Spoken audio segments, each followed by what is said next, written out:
Good morning students. This is Jayanti Miss from Social Department. இன்னைக்கு நம்ம ஹிஸ்ட்ரியில் unit 10ல் சோஷியல் டிரான்ஸ்ஃபர்மேஷன் இன் தமிழ்நாடு லெசனில் 10.5ம் 10.6ம் நம்ம பார்க்க போகிறோம். தேர்ட் பார்ட்டாக நம்ம பார்க்க போகிறோம். சரிங்களா? அதுக்கு முன்னாடி நம்ம செகண்ட் பார்ட்டில் 2 பேர்த்த பற்றி நம்ம பார்க்காம விட்டுட்டோம், டைம் இல்லை அப்படிங்கிறதுனால. இப்போ நம்ம அதில் கண்டினியூ பண்ண போகிறோம். ரெட்டைமலை ஸ்ரீனிவாசன். சரியா?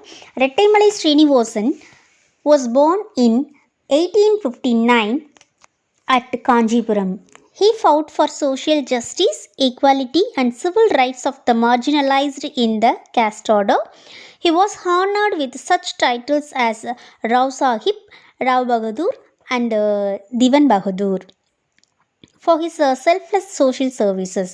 His autobiography, GVS Sarida Surkam, a brief autobiography published in 1939, is one of the earliest autobiographies.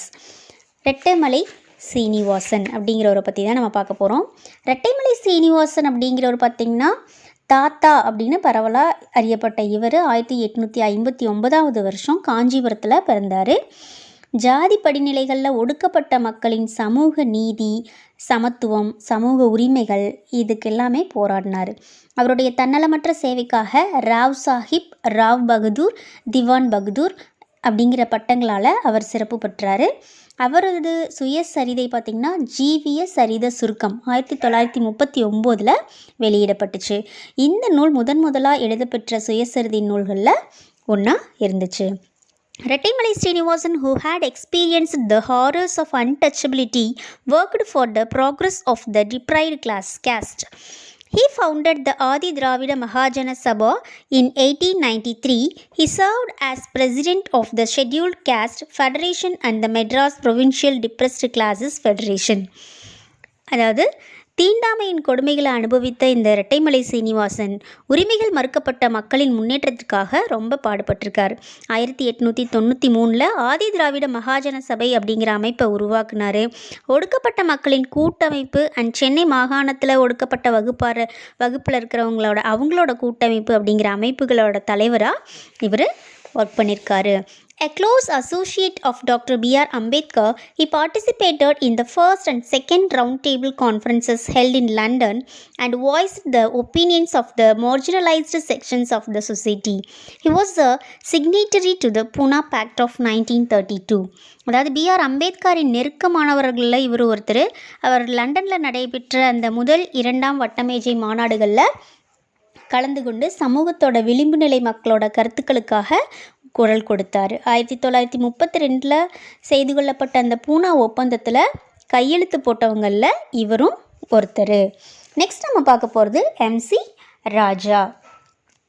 மயிலை சின்னத்தம்பி ராஜா, popularly known as MC Raja, was one of the prominent leaders from the depressed class. Raja started his career as a teacher and wrote different textbooks for schools and colleges. He was one of the founding members of the South Indian Liberal Federation. He became the first elected legislative council member from the depressed classes in Madras province. He functioned as the deputy leader of Justice Party in the Madras Legislative Council.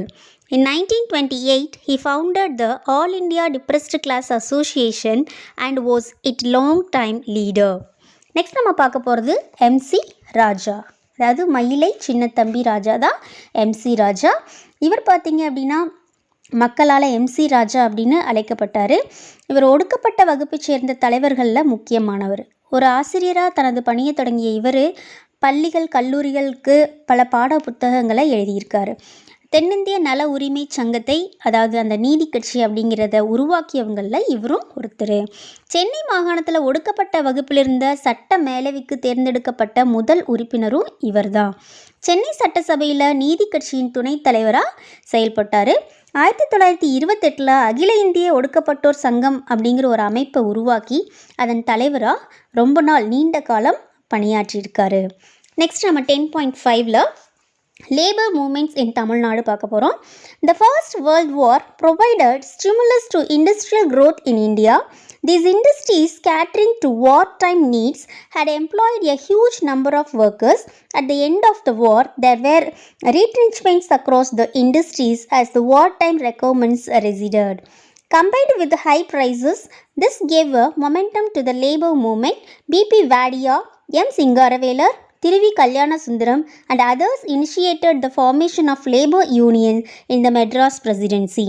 In 1918, India's first organized trade union, the Madras Labor Union, was formed. அதாவது next நம்ம பார்க்க போகிறது பார்த்தோம்னா labour moments இன் தமிழ்நாட்டில் தொழிலாளர் இயக்கங்கள் பற்றி தான் நம்ம பார்க்க போகிறோம். இந்தியாவில் தொழில்கள் வளர முதல் உலகப் போர் ரொம்ப உத்வேகமாக இருந்துச்சு. போர்க்கால தேவைகளை நிறைவு செய்து வந்த இந்த தொழிற்சாலைகள் ரொம்ப அதிக எண்ணிக்கையில் தொழிலாளர்கள் பணியில் அமரும்படி அமைஞ்சிருந்தது. போர் முடிவடைந்ததால் போர்க்கால தேவைகளும் ரொம்ப குறைஞ்சிருச்சு. ஸோ எல்லா தொழிற்சாலைகள்லேயும் ஆட்குறைப்பு நடைபெற்றது.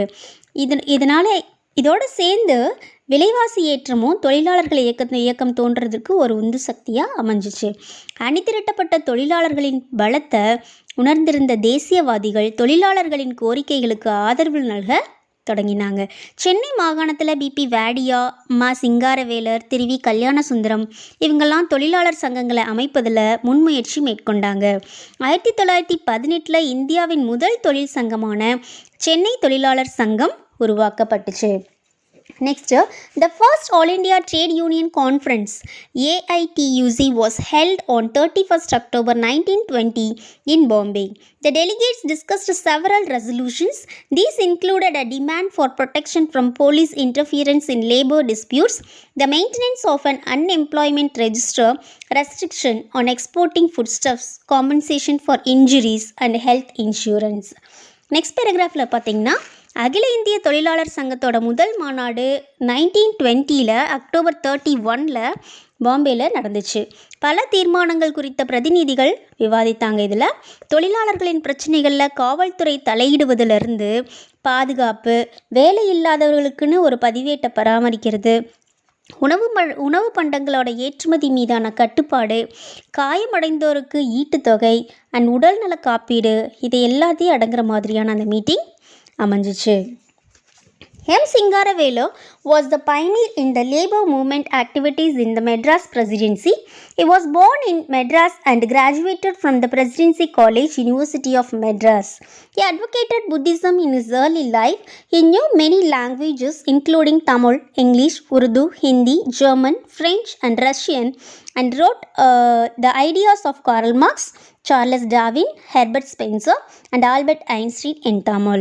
He organized the first ever celebration of May Day in 1923. He was one of the early leaders of the Communist Party of India. He published a Tamil newspaper, Tholilalan, to address the problems of the working class.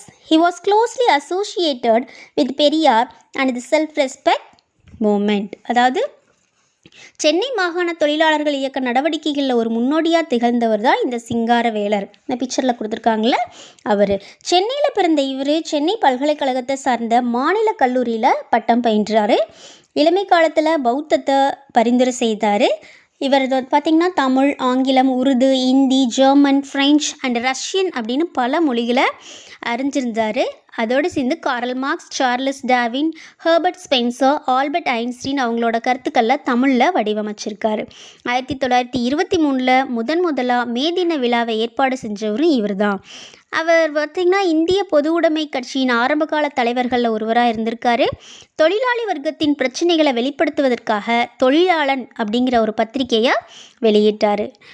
பெரியாரோடும் சுயமரியாதை இயக்கத்தோடும் இவர் ரொம்ப நெருக்கமான உறவு வச்சுருந்துருக்காரு அப்படின்னு நம்ம பார்க்குறோம். இந்த 10.5ஓட இந்த வீடியோவை கம்ப்ளீட் பண்ணிக்கலாம். நெக்ஸ்ட்டு அடுத்த வீடியோவில் பார்க்கலாம். Thank you students.